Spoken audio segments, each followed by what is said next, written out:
Is everybody ready? Look at the baby. I miss my Oreo. I'm ready. Where's Steph? Oh yeah, are we doing this without Stephanie? Because I'm down. I'm ready. Can you sit up, Mike?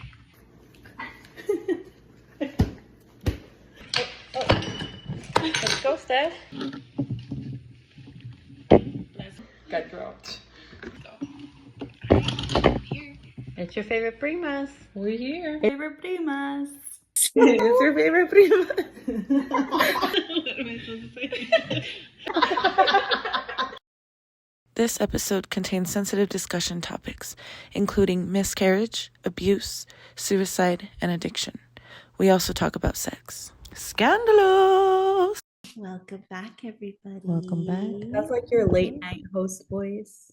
You're like one of those 1-800 numbers. 1-800 Gemini. Have actually told me that before. Hi, we are back. We are here. Better and than we ever. are queer. So true. half of us. Half of Alyssa. So I am going to pass the mic to someone who swears she doesn't like Taylor Swift but knows every lyric.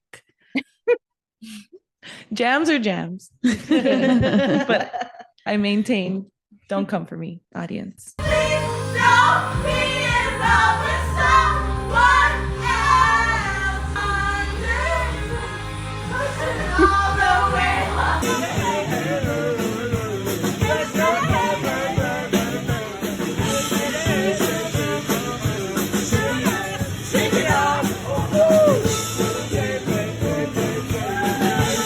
I am Lyss. Thank you for bringing in the new year with me. I hope this helps if you're at home hungover, as you should be. I will be answering questions today, and just a disclaimer, I'm a therapist, right? And I hold emotional space for other people, but I'm very uncomfortable with emotions because I'm a Gemini, in case nobody knew. I don't know if I've said that before. But I'm going to try my best, and I know it'll help a lot to have my primas here to help me answer these questions. But if I throw in a joke, I'm like, that's what I do when I'm uncomfortable. That's your like uncomfortable thing. Yeah, like Chandler Bing. Rest in peace. That's where you're always joking. So let's just jump right into these questions then. So we'll keep it light at the beginning Thank here. you. So as a kid, what did you want to be when you grew up?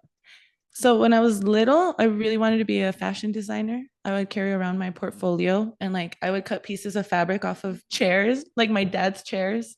I would cut pieces of fabric. So like that's what I imagined this to be, and I would tape it to the page and stuff.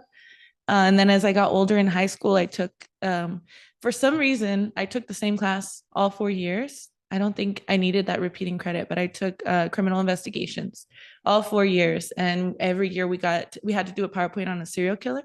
So I was like, I just am so interested in how their minds work and how the mind works. So then I wanted to get into psychology, and I ended up staying with that throughout. I ended up not being like a forensic psychologist, but I ended up being a therapist. So it worked. Isn't it true that a bunch of serial killers are Geminis? Mm-hmm. I think it's a lot of Geminis and a lot of Sagittarius. Yeah. Mm-hmm. But not us. And they're like, That's the a lot of toxic. them are really good looking. Yeah, because So I checked 2 of those 3. Uh-oh. I'm always watching you, Vivi. And then they're the middle child. Mm-hmm. Ooh. A lot of greats are Geminis. Tupac, Biggie, Marilyn Monroe. Mm-hmm. I think All Kanye Geminis. West is a Gemini. He's He very had a time relatable. of being great. He looks like a He Gemini. is great. Seems like a Gemini. We're the healed version of Geminis, not the toxic version. You don't remember we would pretend like what we wanted to be when we grew up, and you wanted to be a veterinarian. Yeah. Oh my I was gonna God. say that. And you did. had this cow. Like it was like a Yes. brown and white cow. And And it would give birth. And Valerie wanted to be a waitress. I did. Oh my God. Yeah, I was like, you left course it she out, did. and I was like, oh, I'm pretty sure you want to be a veterinarian. You're wrong. You go through stages in your I life. do. Where, like you're young and you haven't started school yet, but that's what you want to be. And then Mm-hmm. you start school and the world hits you. And Yeah, you got to figure out how to make money. Well, veterinarian, I totally could have. But yeah, I completely forgot about that. I did. they actually surprisingly don't make a lot of money. They don't? They have to have like Neither do their therapists. own, like practice. Okay, Alyssa, who's Your favorite brother. Well, how many brothers do you have? So I have two brothers. We share our mom. So technically, I'm an only child with my dad, but with my mom, I have two little brothers. And there's a big age gap. So the first one, he's 8 years younger than me, and the second one's 13 years younger than me. They're Diego and Noah. They better be listening. And I think I probably a lot of people would guess my answer here or would think they know my answer because I spend more time with one brother, with Diego, because he has more freedom, right? He can spend a lot of time with me, whereas my Noah, he's 15. Mhm. It's going to be probably with my mom. Or I like when I pick him up, my mom will be like, well, I want to go too. So I don't get to spend as much time with just Noah or just me, Diego, and Noah. But I honestly don't have a favorite. Like they're so different from each other. And the way that you see our love being expressed between me and one brother and me and the other brothers looks completely different. But I wouldn't be able to pick. I honestly can't pick a favorite. I just want to make a comment about something I saw like last month that we were all together. How like they were all like glued at the hip, no matter where they were. Yeah. Like they were touching at every moment I looked. And that just made me so uncomfortable because like if like Steph accidentally touches me, I'm like moving What? away. She's like on the edge of the chair. I was actually gonna say when you say how when they see a Shiva, people think I treat one. I feel like if you all three of you are together, you guys are very the same. Like it's like you guys are like, we're not even lying. They're like in the comic house, like all interlocked somehow. Yeah. together. If it's a whole like 3-person couch, we're on one cushion, all three of us. Yeah. I wonder if that has to do with the you didn't get to spend your entire full-time childhood with your brothers. Probably, honestly, because I remember when I would come home from my dad's, or then when I went to college too, and I would come home, they would just jump all over me, and then they would want me to sit with them on the same seat, and we'd share a blanket. So yeah, probably. And I'm sure they look up to you a lot. So Oh yeah. probably another. Fun fact for our video watchers, show them your wrist tattoos. Oh Your yeah. So my birthday. my wrist tattoos are dedicated to Valerie. Just kidding. They both dates are significant to Valerie. That was a coincidence, but they are my brother's birthdays. My Ego and my Noah, my Aries and my Virgo little How brothers. cute. I was That's- about to ask you what their zodiac signs were because you hadn't There you mentioned go. it yet. There's one thing I'm gonna do. How are they relatable to you, Val? Besides the 9-10 one, because I know that's your birthday. 9/10 is my birthday, and then Diego's birthday is my wedding anniversary Mhm. What's your wedding anniversary? for 14. I got you. If you ever. Alyssa, hold it up, please. If you can go back to any year, which one and why? So initially when I saw this question come in, my first thought was 2016, which was when I was 21 and a little bit of, did I turn 22? Yeah, a little bit of 22 in there. Because I was such a fun year. Like I was just going out all the time. I like now if I go out and I black out, I wake up with so much anxiety. And I hate that. Back then I would black out and I would wake up and I was like, oh, that was so funny. Like, I just had funny stories. I just had no cares. Have you ever gotten into a fight? No, I have never gotten into a fight, but I almost did one time, or I tried to. Me and my cousin went to a bar and some girl kept pushing her, I think. And I'm very, very protective, even though I can't fight. Like I have a big mouth and I can't back it up at all. But yeah, the girl tried to fight my cousin. So I tried to jump in literally in the first seconds of that fight because it ended up being like a whole brawl. They pushed me and I twisted my ankle and I never got up. And the whole thing happened Stay without down. me. You didn't, Alex? Wait, is this a Yes. cousin who's like a wrestler?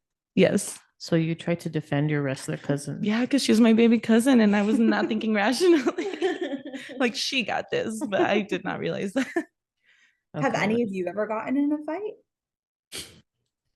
Yes. I Yes. have. All three. With each other. I got in a fight really young with somebody from like we lived in apartments. We both did.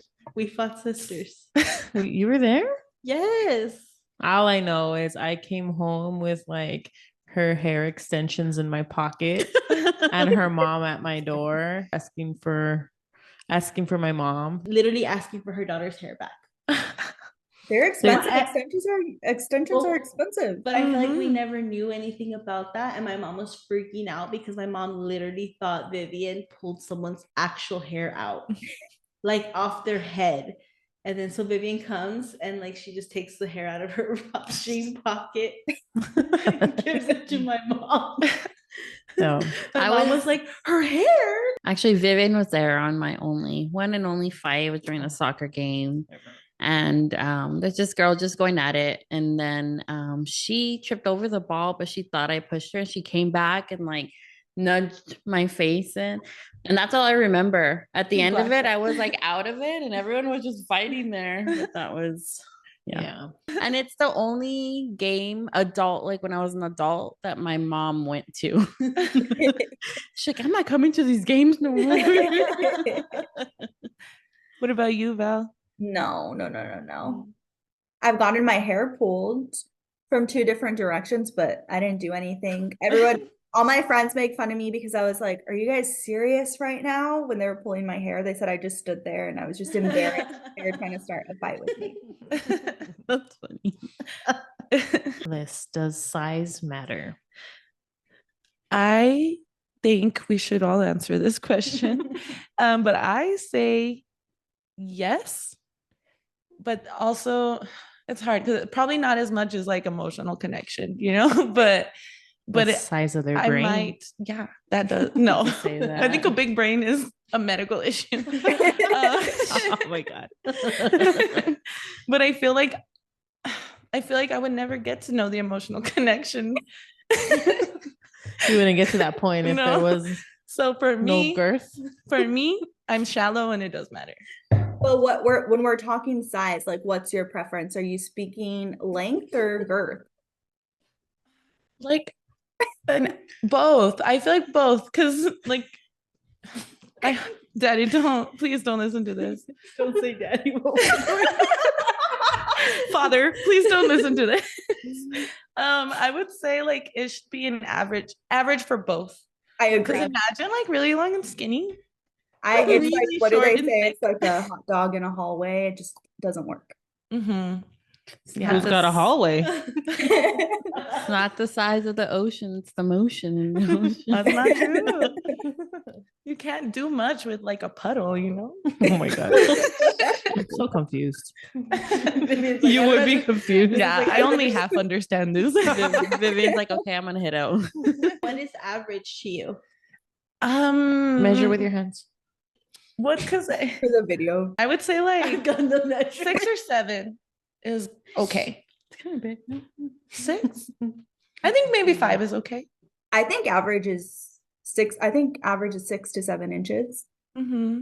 And I think size matters, but I do think that sometimes men with a bigger size rely on just their size and they don't really know what they're doing. And it's true that the connection makes it better, right? Like, so Mhm. if the size isn't as big or what you want it, and when you have an emotional connection or you love the person, I'm not getting all mom about it. No, that's true because we Like, it don't feels let better.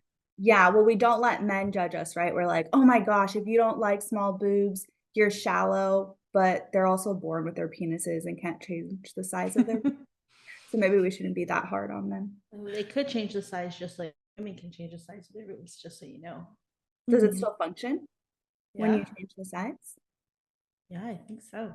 If I was truly just looking for an emotional connection first and foremost, no, it wouldn't matter. Right. You guys skipped Alex. Okay, you can skip me. It's an emotional thing to me, so I don't think, but maybe I've never had smaller sizes. Good. All Good my for you. experiences have been really good. Yeah, so I don't know. So this one's really good. Alyssa, do you know how to ride a bike? First of all, whoever submitted that question, you knew what you were doing. That was mean. No, I don't know how to ride a bike. I never learned how to ride a bike. I never wanted to. So you don't ever just see like a bike or see somebody riding a bike. Like, I wish I could do that. Okay, yeah. When I say I never wanted to, as a kid, I didn't want to. Now, yeah, and I just feel like it's too late. I learned at 13. Ramsey showed me how to ride a bike without training wheels. Send Ramsey over here. We should teach her. Yeah. Make we'll it do a whole a episode on it. uh-huh. Riding with Alyssa. Yeah, teach Actually- me, guys. I do want to learn now. Stephanie actually taught me how to ride a bike, and it was funny and a memorable experience. But I learned. Did she? Was I yelling? Yes. That's what I need. I respond really well to that. Teach me. That's old me, not healed me. Never mind then. You got it. Go. How would you rate your driving? So I asked my brother's girlfriend, Kelly, because she doesn't rate my driving well, right? And I was like, well, how would you describe it? And she's like, is reckless the word? No, maybe because you never crash. So she says I'm an impatient driver. And maybe it comes off that way, but I hate driving. I'm anxious the whole time. I want to get off the road as quick as possible. So yeah, I guess I'm an impatient driver, but I just don't want to be driving anymore. Like I'm really blind, and I always say, I hope one day that the doctor tells me I can't drive anymore. So I have a good reason not to. Have you always had anxiety driving? I think so. Cause yeah, I never wanted, like, even when I was little, my dad bought me one of those like toy Jeeps for kids that you can drive. I refused to drive it. I did not want to. When he finally forced me to learn how to drive, I refused. I didn't want to. He's like, you have to. So I think I never wanted to. And then I got into a relationship where I did all the driving, and that just made it so much worse. Like I was just constantly having panic attacks. I would always have to pull into parking lots and stuff. And yeah, so I don't know where it came from. It's just always been there. I feel like there's a lot of people like that. Like I feel like I have met so many, like I have other cousins that they refuse to drive. They get so terrified of driving. I mean, think about it. We're like in these big metal boxes with all these other metal boxes going over 60 miles an hour. That's so scary. Yeah, I hate to drive. I get anxiety driving. I can't Mm. stand it. Or if I'm going to a mall, like I hate to go during Christmas time because I'm like, Oh yeah. oh, I don't want to park. I don't want to have to like do anything. I wish I had a chauffeur. I think it's the fact that even if you're doing the best job and you're being proactive and paying attention to everything around you, you can't control people in other vehicles. So it's like you still have the chance of having an accident or something happening to you, even if you're driving perfect. But you have to always be aware. Like I feel like I'm always aware of every single car around me. Or like I'm always watching 4 cars behind me to see what speed they're going, you know? Yeah. So something my boss says is like, I don't know. I don't think all therapists are like this, right? But it's something that might draw us to the job. The way she explains herself is exactly how I feel. Like I can feel the energy in the room. I can be very aware of how things make me feel, but my observational awareness is awful. It's terrible. So I can't. I'm a very distracted driver. And as much as I can think, oh, I should be paying attention, I can do that for 2 seconds. And then I can't. Like I have really bad observational awareness. Be more aware, Alyssa. Okay, I'll just be better. You're right. Just do better. Okay. All right, Liz, we're gonna get a little bit deeper. So be ready. Okay. So, what are 3 memories that define who you are, and you would like to relive? So one of the main ones, honestly, that I always think of is with Valerie and Alex. So the very first time I stayed over anywhere was at your house. Alex and Valerie, you were there, and we stayed up all night. We pulled an all-nighter. And then in the morning, we went outside and we made a song about the morning, about it's a beautiful morning. And then like everything that was around us. And then we came in and we made breakfast for Lori and Felipe. Right? We cut fruit. I don't know. I think that's all we did. We cut fruit. Just put like a banana in a blender. Yeah. I was gonna say, yeah, it was a smoothie, a breakfast smoothie. Oh, that's right. That's right. And we took it to them, but it was so fun. And that was the first time my mom let me spend the night anywhere at my cousin's house. And you were here, but it was us 3. And it was a lot of fun. I always saw remember the sunrise. We did. I remember. And we choreographed a dance. We made a song out there in the backyard. My parents did not eat the food. No, they didn't. It probably had like big old chunks in it and stuff. We were little. We must have been like 7. Well, me. Who let us use the blender?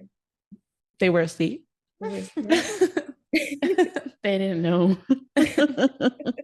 Another one I remember, I think it was during the pandemic, maybe, and I wasn't living at home, but I came home to my mom's house, and it was just me and my mom and the boys, and then we put on the whole, I don't know if you guys know the Daft Punk Discovery album. It has a whole movie, right? All the music videos together. We put that on, and we had all the lights out, and we were just dancing. We danced through the whole thing, an hour in the dark. So that was fun. That's why I'm so attached to One More Time. Like, I always loved it, but now it has like an emotional memory behind it. It's a good song. It is freaking masterpiece. The third one, in 2018, me and my dad went to Hawaii, and one of the excursions we did was it took a raft that took us to some caves. But on our way there, the guy that was driving it, he just stopped in the middle of the ocean. He's like, "All right, who wants to swim?" And like, I didn't waste any time. I just jumped right in the ocean because that's been my dream always, just to swim in the middle of the ocean. So that one also. Oh, that's awesome. Core She memory. can't drive, but she'll just swim in the middle of the ocean where you can't see anything. I didn't even know you've been to Yeah. Hawaii. I did. Yeah, but I don't know. Yeah, Valerie, someone make it make sense. I don't know. Help me. Maybe it's because it's like you're free. Like there's, Mhm. I mean, I know there's like, obviously we don't really know everything in the ocean, but in a way you do feel free, like you're just one there. And then I feel Yeah. like vehicles are so many factors into play and so much That's true. noise. If you are someone with high anxiety and stuff, that being at the ocean actually brings you a lot more, or being near water brings you a lot more peace. I remember doing that when I was little, where you would just put your ears inside the water of your bathtub and everything would just like silence. Oh yeah. Mhm. Yes. Yeah. That's probably the last time I had peace. Who makes you the most you? That's hard.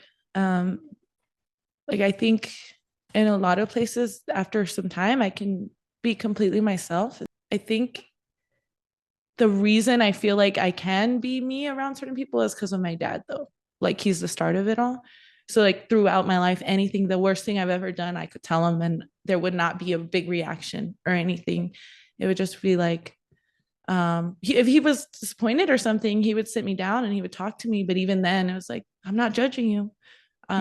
It's okay, but you can't be doing this. So I think he's the main foundation why I can be myself with anybody else. How old were you when you moved out?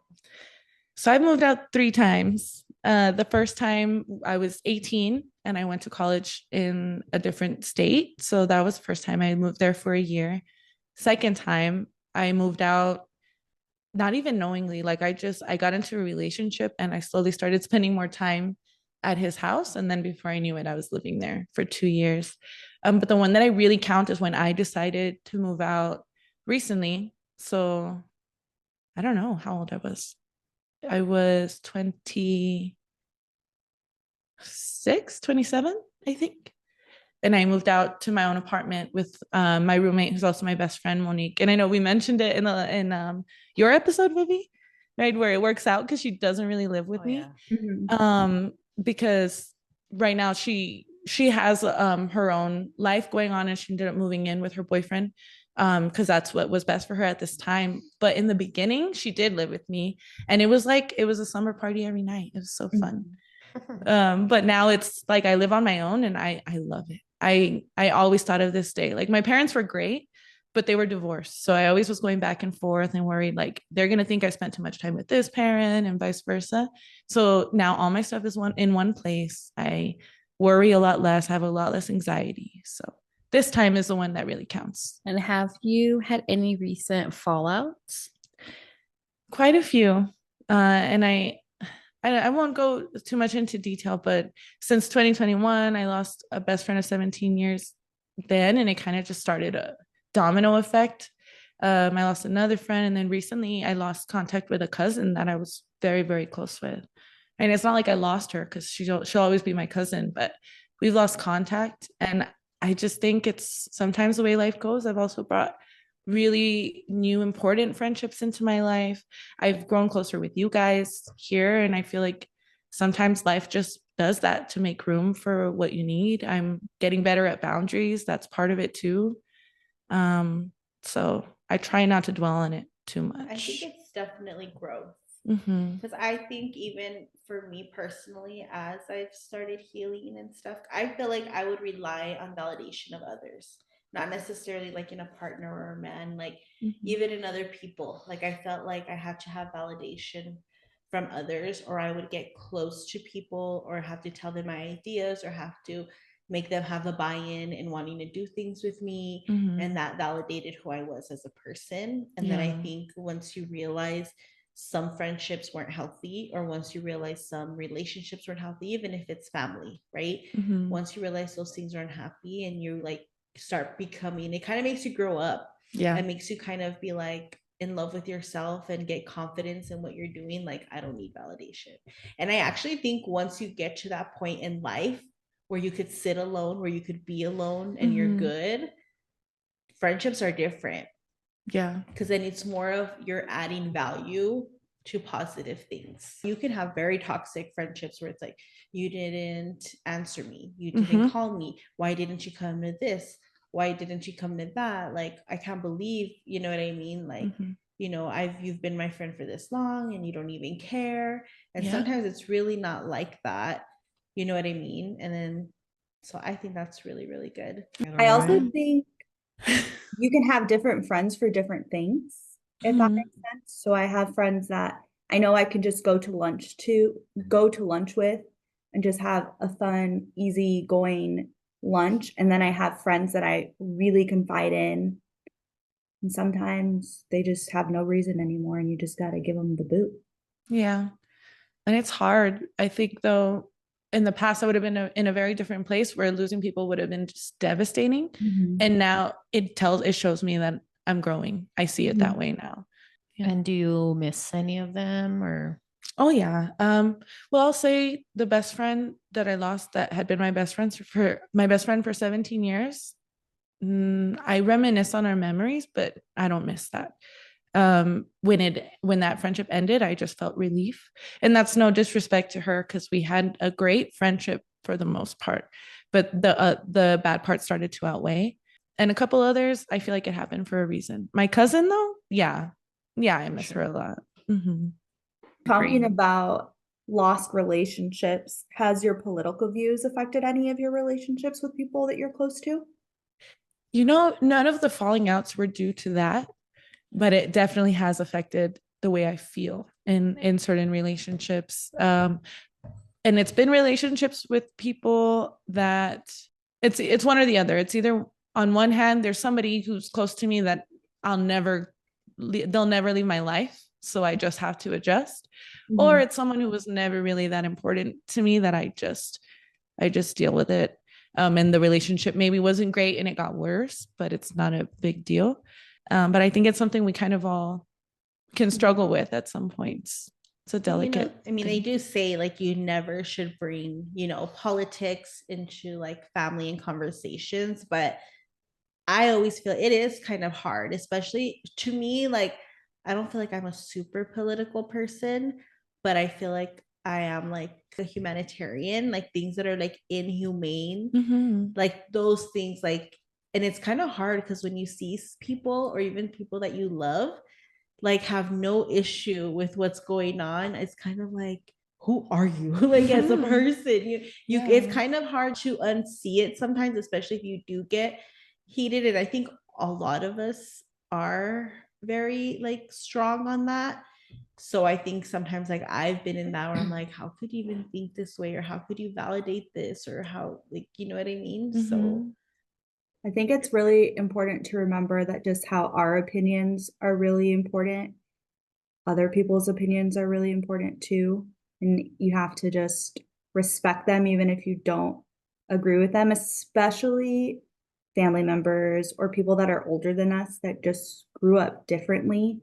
So they're going to have views that don't align with ours. But if you can't talk politics with your family, who are you supposed to be talking about politics with? Because you can't do it out online wars, like online wars. Just kidding. Well, I remember being like working in retail, like it was like off limits when someone started talking about politics. I was like, nope, I would leave the room because that causes like a lot of, I guess, tensions between, and those are your workers, or religion, same thing. Like, don't be talking about that. Family, I mean, it's okay it's like a health thing just to go back and forth, debate, see other people's side.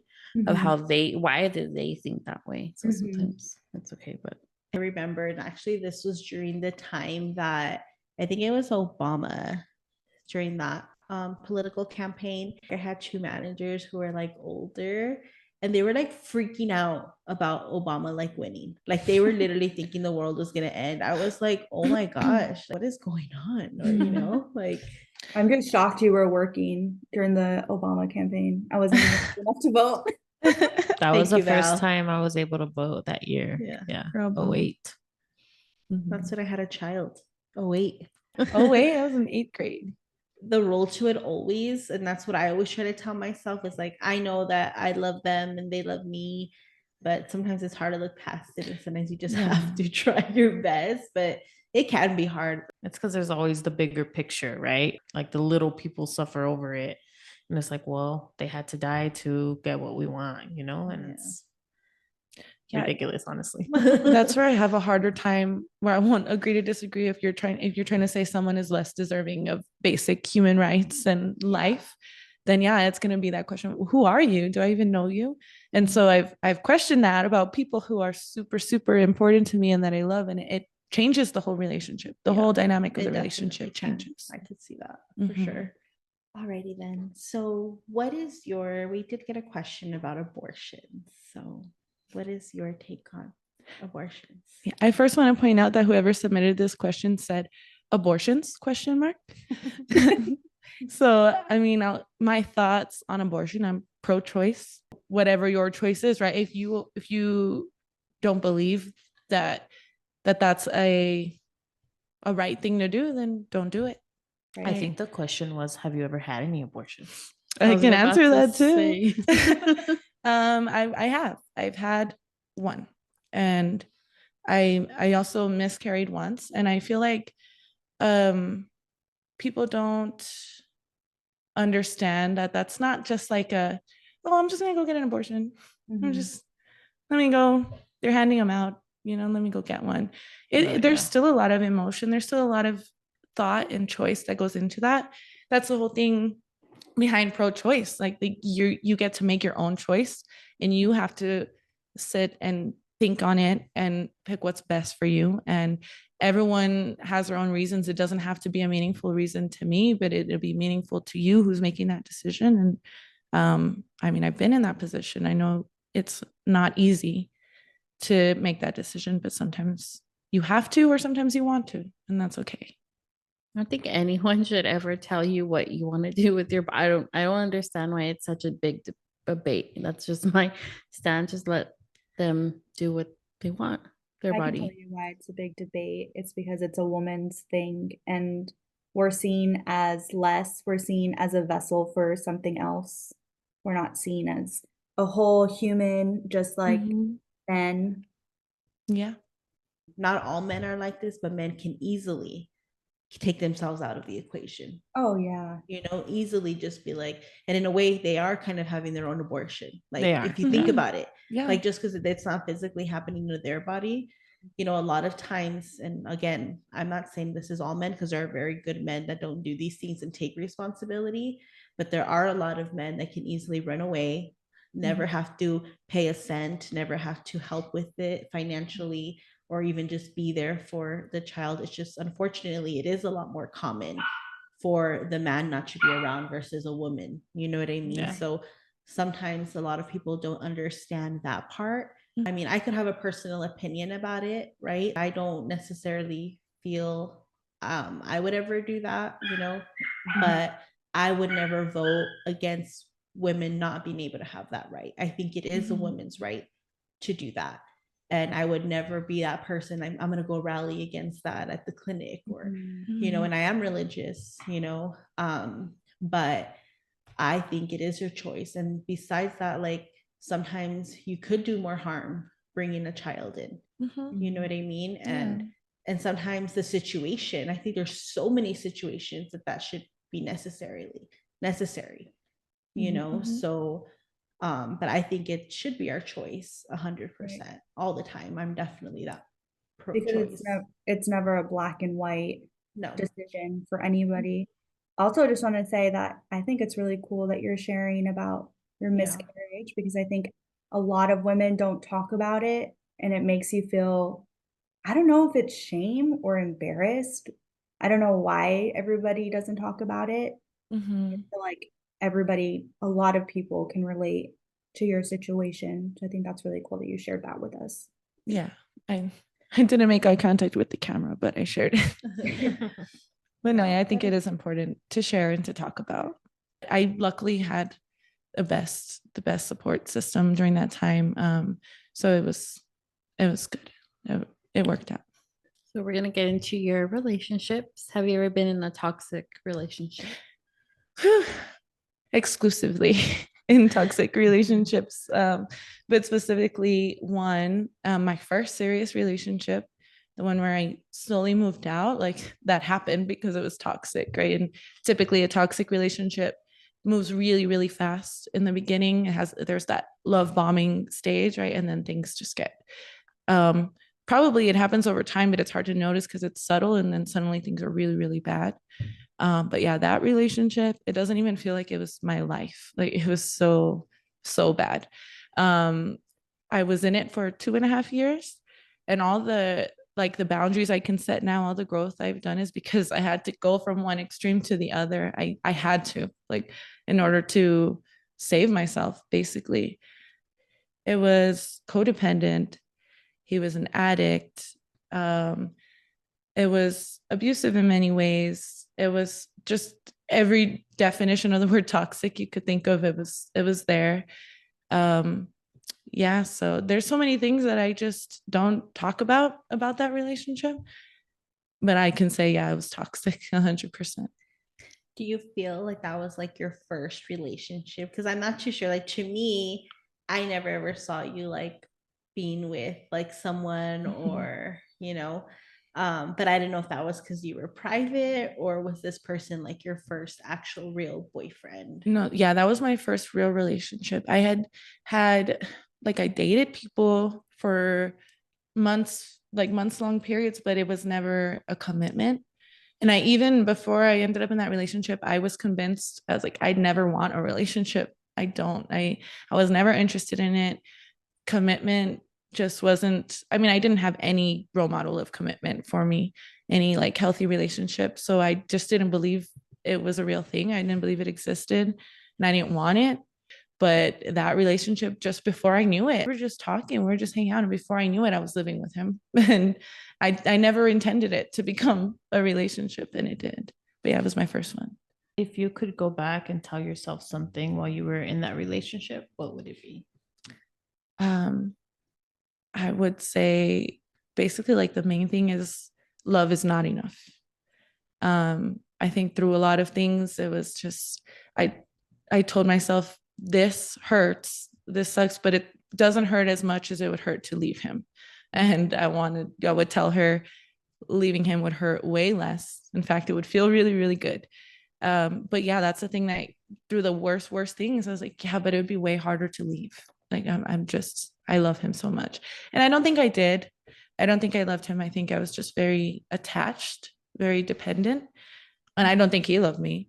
So it was more, I think I would tell myself, you need to take a step back. Love is not enough. And it's okay to leave. You'll survive it, basically. Did you ever feel like you couldn't leave him because you felt bad for him? Mm-hmm. Yeah, I felt like responsible for him, bad for him and responsible for him. Like I can say like now I look back and I think like he's evil. He was evil. But back then I was like, he's struggling. He had a lot of mental health issues. He had addiction issues. And that's mostly what I saw. And then he was very talented at showing a really good side of him. Right. That I believed was real, right? So I was like, that's the real him. He's just life's so hard for him. Like, and I can help him. And everyone in his life was telling, like his mom, his friends, everybody was telling me how good I was for him too. So yeah, I did. That's a lot of what kept me there too. But at that time, I just thought it was love. That fairy tale, like you love someone and you just make it work. and you just try your best because you love them and you work it out no matter what. When I see so much, it's like you could love someone and know that they're not good for you. And you just have to have that in your mind. And I think we just need to teach more of that, because I think what we learned growing up of love, like from like fairy tales and just like what kind of like our parents maybe tell us is, you know, you meet someone, you love them, and then you just like get married, you make it work, you never leave that, you know what I mean? So I think that's super brave of you. And I have a question about it, is like, did that relationship ever affect any relationships like with your parents? Like, did your parents ever tell you like, what are you doing? Why, like, you know what I mean? Like, yeah, it definitely. So with my dad, nothing changed in our relationship except that I could see that I was hurting him by being in that relationship. So then, as much as I knew I could tell him anything, I didn't want to, because I didn't want him to hurt for me. So I didn't share that much with him. And when we would fight, I wouldn't go home to his house, even though that's where I was more comfortable. Because at my mom's house, I didn't have a room at my mom's house anymore. So I didn't like going back there when we would have a fight, felt so like cold and uncomfortable because I was just in the guest room. And it would have been nice probably if I went to my dad's house and I felt at home, but I didn't want to go to my dad's house because I knew he would like just be hurting so much, seeing me hurt, or he would go kill him or something. I think I just kept a lot from both of them the whole time.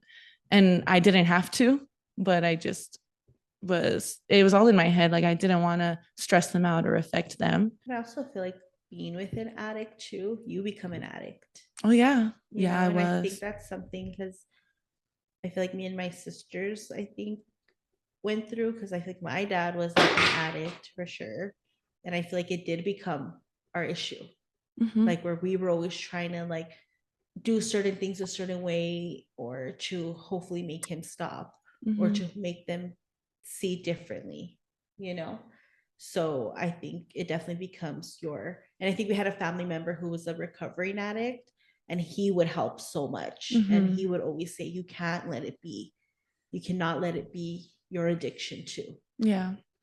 I actually talked to your mom a lot through that relationship. I will forever be so thankful for her. She told me, because my partner at the time, he wasn't allowed at either of my parents' houses or anything. And your mom told me he's allowed here anytime.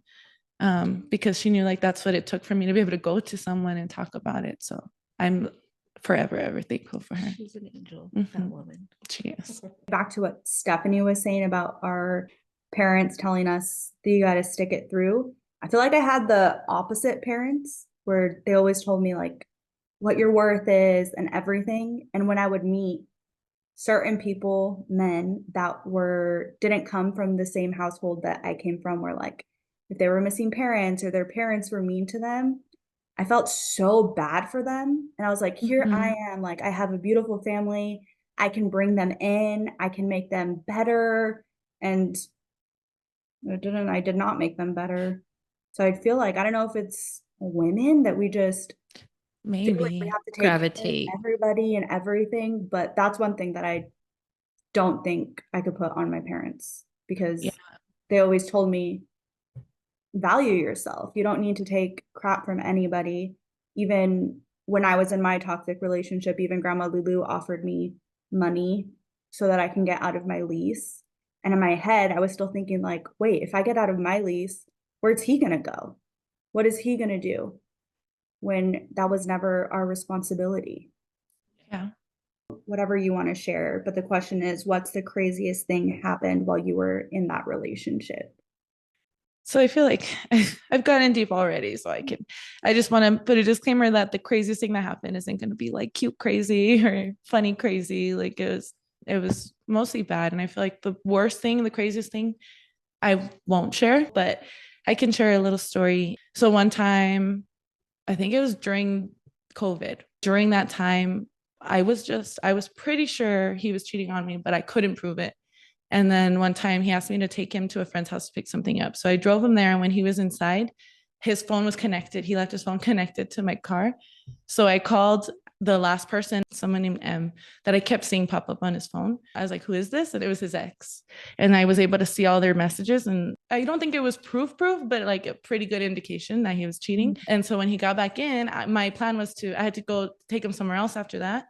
My plan was to drop him off and leave and go to his house and get my stuff and get out. And I was not going to say anything, but as I was driving him, I said it. I was like, when I drop you off here, I'm leaving. You got to find another way home, and I'm leaving. I'm going to go get my stuff.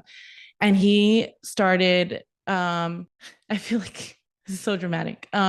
He pulled out a knife and he acted like he was going to kill himself if I left him. And he was threatening it. And then he's like, when you stop at the light, I'm going to get out. I'm going to run into traffic. And I had to stop at a light, right? I couldn't run a red light. And he did. He got out. So I had to call 911 on him. And then they held him at gunpoint. Like, it was a whole thing. Side note, this is what he said happened. I wasn't there. And then I didn't leave because I felt bad because I made the cops pull a gun on him. I've had a similar situation with the threatening of taking their lives, where I was like, you know what? I called his sister and I said, this is what he's telling me, and I can't do this. It's out of my hands now. Yeah. And I imagine at that point, you have always been the one who is there to take care of him. So it hurts. It's hard to then not take that responsibility anymore. And the audacity to go from like, you're the one upset because something traumatic just happened to you, just found out your partner is cheating on you, and then they flip it and now you're feeling bad for them, where you're not even upset about the cheating anymore. They just manipulated you. Yeah. Into Manipulation. this whole other master thing. Especially if you do love them and care for them, of course you're not going to want them to harm themselves or do any of that. I've been in that situation too, where they just feel like they have to end their life if you aren't with them, and then you just like love them, right? And you want to, but you were set that that you don't need to be here. Yeah. And it's like, what do you even do? At the end of that relationship, when I had made my decision, I was confident in it. He didn't he changed his number, I don't know how many times. He had friends calling me, telling me he was suicidal. He pretended to be his mom and texted my brother, Diego, my brother to tell him that I needed to call him because he was suicidal. And each time I said, that's not my problem anymore. Like, I was finally in a good place. But I was pissed that he involved my brother. Well, I'm glad he moved on from that. Me too. So what would be your biggest advice to someone in a toxic relationship right now that maybe is scared to get out or doesn't know what to do? When I was in it, I allowed him to isolate me from a lot of people, or to let me communicate a lot less. And I would say, hold on to your people. Even if you can't tell them everything, hold on to your people. Like, they are the ones that are either going to get you through it or get you out of it. Even if it's not right away. Me being on the other end of it, having friends and loved ones in toxic situations, I've definitely had times where I couldn't hold my tongue and I said something bad about their partner or to their partner. And I know that when I was in it, that didn't help the situation at all. So maybe be understanding that your loved ones are hurting, seeing you hurt, and also be clear about your boundaries and be clear about what you need from them. It's hard to give advice to someone who's in it, because when you're in it, you can't see it clearly. And if I'm telling this to someone, they might not realize they're in a toxic relationship. So I think maybe just in general, love doesn't have to be unconditional. It shouldn't be unconditional.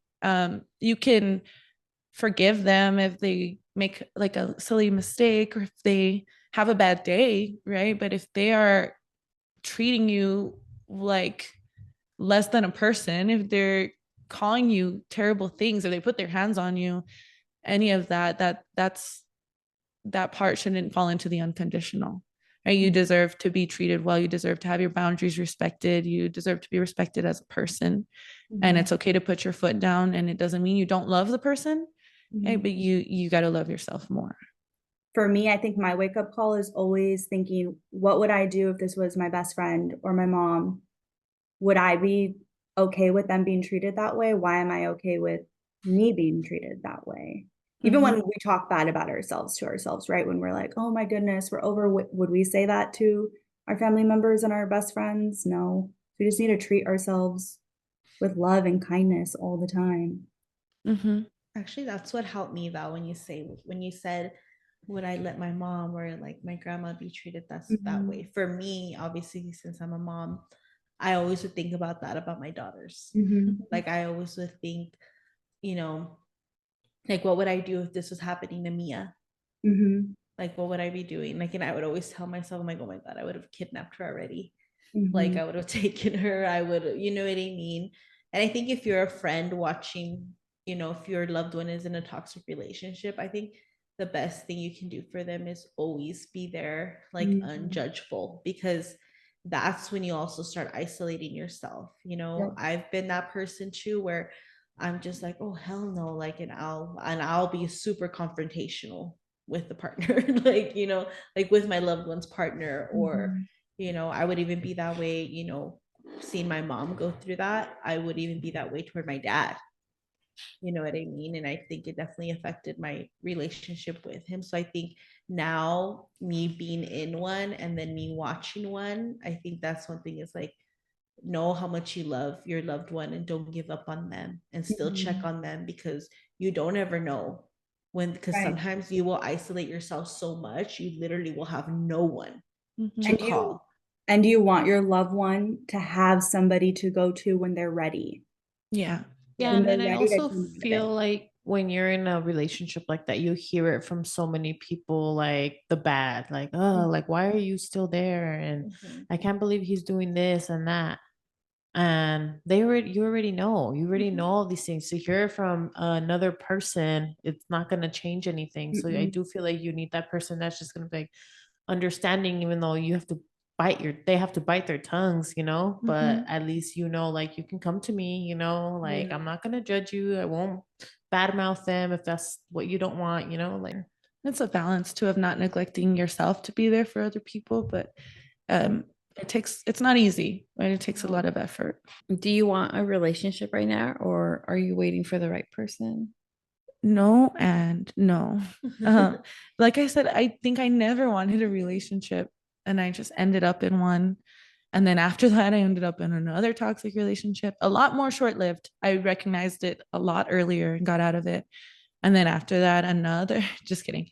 But most of the dynamics I enter into, I think I'm just attracted to that. But I've learned to recognize it earlier and get out of it. And those are the things that suck me in. But if not for that, I never wanted a relationship. I never feel like I want one.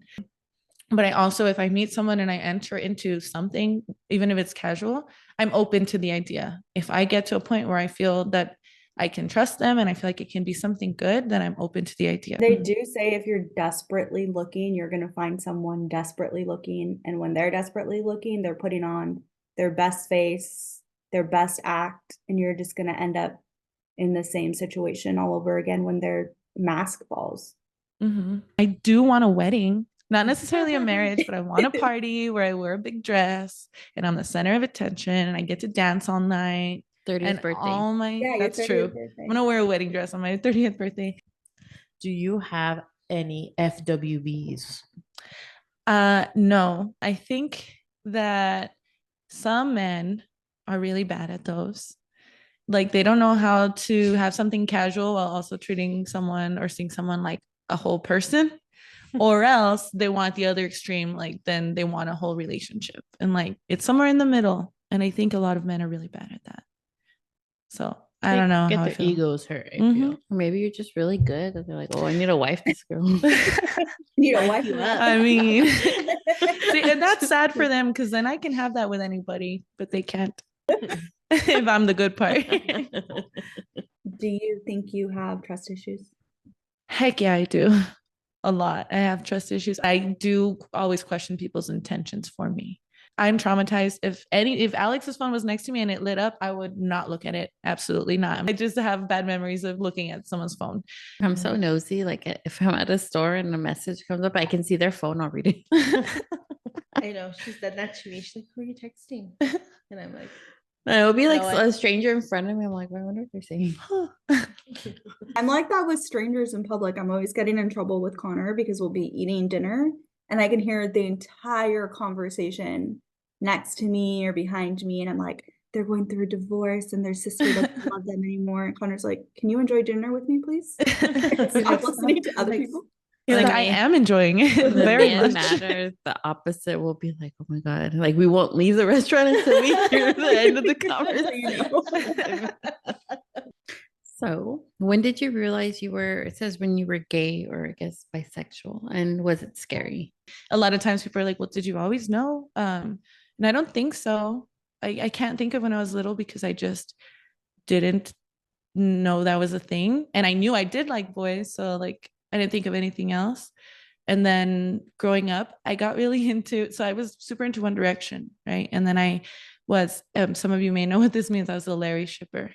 So there's two members of the band that I believed, I won't speak that much on it, but I believed were in love. And it made me really look into, that's where I learned what aromantic was. And I was like, oh, I don't think I ever want a relationship. And I learned how sexuality is a spectrum, and all this was on Tumblr. I was on Tumblr all the time. And then I was like, well, I mean, I think girls are really attractive. I am attracted to girls. And at that point it was like, I don't know if I would ever be in a relationship with a girl, but I'm pretty sure I'm attracted to them. And like, I think it just grew from there to where I was just pretty comfortable with the idea that I was attracted to women. But then in my relationship, the really bad one, would joke with me. He's like, there was this girl, his friend that I made friends with, and he was like, I think she likes you because she can tell you're bisexual too. And I was like, what do you mean? Because I never said anything. And he was like, you like girls, don't you? And I was like, well, yeah, how can you tell? But still, I never dated a girl until after him, like a year after him. And it was just, I saw her in a bar and I was like, oh, she's so pretty, I must have her. and that's like the first time. And then we dated for like 3-4 months, I think. And that's when I was like, oh, so for sure I'm bisexual. But yeah, I think it was like a long process. And it wasn't scary. I didn't, by the time that I came about it, things were really different. And how did that, if you even had a conversation with your parents, like how did that go over? I did. It was funny. So with my dad, I was supposed to see her on Valentine's Day, and the roads froze over and nobody could go anywhere. So I was like, my dad wouldn't let me leave the house. He's like, no, it's dangerous. And then so I was texting her and she's like, well, I'll come pick you up. And I was like, she didn't come pick me up. And he knew I would just refer to her as my friend, someone I was hanging out with. And I had told him like she had her own house and she had her own company. So when he was saying that, I was like, I don't understand. Why does she want to see you so bad? And she has her own house, she has her own company. How does she have all this time to spend with you? I don't get it. And so finally I was like, well, I'm dating her. And he's like, oh. And then like it just got quiet for a while and we're watching TV. I think we're watching Grey's Anatomy.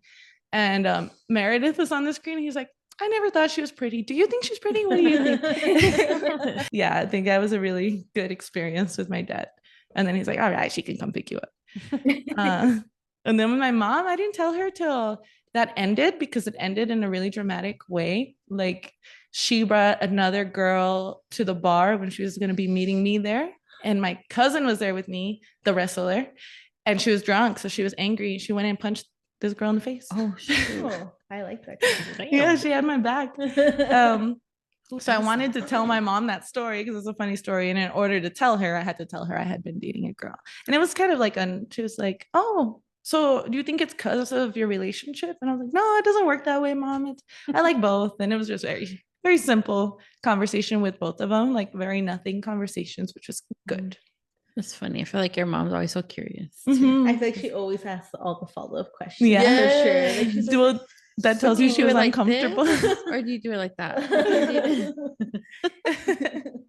so you're happy this way.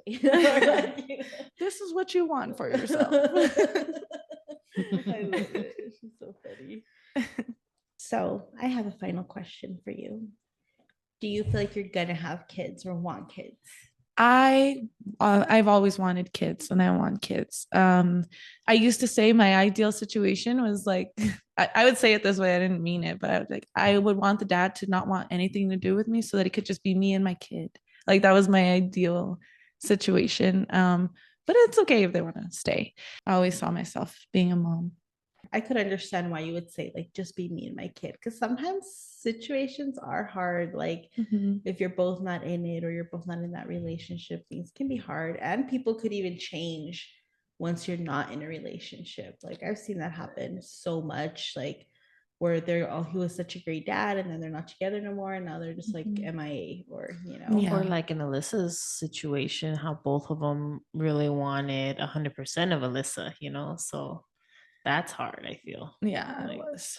You were Yeah. very loved, Alyssa. No one could I- take a day, not one day without you, literally. Yes, and I'm so appreciative of that, but it was also stressful. I'm saying that might be why you think that way. Like you're like, Maybe. I don't ever want to have to put Yeah. my kid through that. Also, Mhm. it's so important, and I'm not shitting on anybody that doesn't do it. I promise, I'm not shitting on anybody, but it's so important who you have kids with. It is. I think a lot of people take it really lightly who they choose to have kids with, and I mean, Sometimes they're accidents, okay? I was about to say sometimes it just happens. Well, that's why you Yeah. gotta be careful. Kind of to touch back, because right now I'm saying like, yeah, I really want kids. I've always wanted kids. And earlier I said I had an abortion, right? And because I always also had a very clear picture of how I wanted that to be. I wanted to be very intentional. And it was in that relationship that I spoke about that happened. And I knew, even though I didn't know I could leave, like I didn't have the idea of leaving, I knew I could not have kids with this person. So it was really hard because I knew I always wanted kids, but I knew I couldn't in that situation. smart. that is smart because you're attaching that kid to that person for the rest of their lives. Mhm. That kid and myself. Yeah, no, And your child could potentially be born with Sociopathic tendencies. or prone to addiction, True. Mhm. because it is a disease. I feel like God's just gonna have his way of like making everything happen for the reason. Like even tragedies that have happened to me, like even stuff with my dad. Mhm. You know what I mean? Like I feel like there's probably a lot of things, like if my dad were still here, that I would still be doing that was probably not the best for me.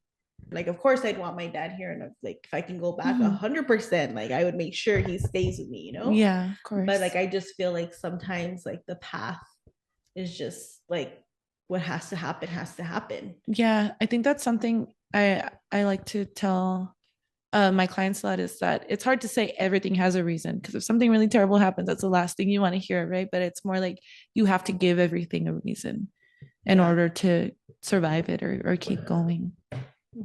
All right, guys. So that was my episode. I really appreciate you guys bringing in the new year with us. We all really appreciate it. Thank you for staying through as you get to know each of us. I hope you got to learn things that you never knew about us, because we did as well. You can look forward to new episodes every Monday and the video every Tuesday. We have a lot of fun things coming your way, especially now that we've all gotten deep. We're ready to get into more fun stuff and probably more deep stuff, but come along with us. Yes, please stick around. We got some sex talk coming up soon here. Some food review, bard reviews. Marriage tapes. What are bards? God. Oh my God. Just stick around, guys. We're a mess, basically. For but- more of this. Okay, bye. Bye. Because I'm trying not to touch the table. I know Like you this. see. Does she sound better? Smacked my hands off the table. Fuck, marry, or kill any bird. In this scenario, you are a bird as well. what the heck? Okay. So start with A okay. political view one. Okay. Oh, your guys' little faces are blocking it. Move your cursors, guys. It's Vivian, Alex. Oh. Did you know? Oh, go ahead. Sometimes I feel like Ruh-roh. let me Yeah, who hurt you? I just told you. Were you not listening? I think our next episode needs to be very drawing to things. And I think Very it should like I was like, we're gonna draw. I got confused. I can draw. A pop sex culture. A sex tape. A sex tape. It Which is a one of sex us tape. has a sex tape? Yeah, because that could be emotional too. Mhm. The sex tape? No, No. I was like, what kind of sex are you Match. guys having? I am gonna. Yeah. Yeah, ASMR. I like that. We can Vivian do hates that. I hate or- hearing eat. I was trying to go with the flow here.